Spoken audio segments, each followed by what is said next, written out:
Hi అండి. ఈరోజు శుక్రవారం కదా! పౌర్ణమి కూడా. అందుకనే ఇంకా దేవుని పూజ చేసే ప్లేస్‌లో అయితే ఇలా అంతా నీట్‌గా చేసేసి, నీట్‌గా సర్దుకున్నాననమాట. పూలు అన్నీ పెట్టుకునేసి, దేవుని సామాన్లంతా క్లీన్‌గా కడిగేసుకున్నాను కూడా. బొట్లు పెట్టేసి, పూలు పెట్టేసి పూజ అయితే చేస్తున్నాననమాట. ఈరోజు చాలా ప్రశాంతంగా పూజ చేసుకోవాలని చేసుకున్నాను. ఎందుకంటే ఈరోజు హాలిడే కదా! హాలిడే వేరే, శుక్రవారం వేరే, పౌర్ణమి వేరే. చాలా హ్యాపీగా అనిపించింది. 3 ఒకేసారి వచ్చినట్లు అనిపించేసిందనమాట.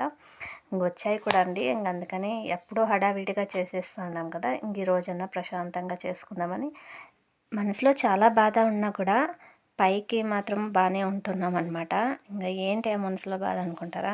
ఏముంటుందో చెప్పండి.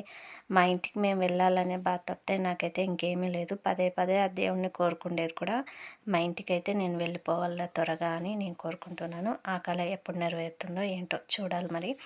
ఇంతకీ మన రాత బాగుంటే అన్నీ అవే నెరవేరుతాయి. మన రాతే బాగలేకున్నప్పుడు ఎవరు మాత్రం ఏం చేస్తారో చెప్పండి. అంతా దేవుని మీద భారమేసి ఇలా సరిపెట్టుకోవడమే అనమాట. ఇంకా స్పెషల్ అంటారా? నిన్నైతే రిజల్ట్ వచ్చింది కదండీ 10థ్ క్లాస్‌ది. మా బాబు అయితే నేను 500 ఎబోవ్ అయితే వస్తది చాలు అని చాలా ఆశపడ్డాననమాట. అంతకంటే ఎక్కువే తెచ్చాడండి. నాకు చాలా హ్యాపీగా అనిపించింది. అందరికీ శ్రీమాత్రే నమః. ప్లీజ్ సబ్స్క్రైబ్ చేసుకోండి.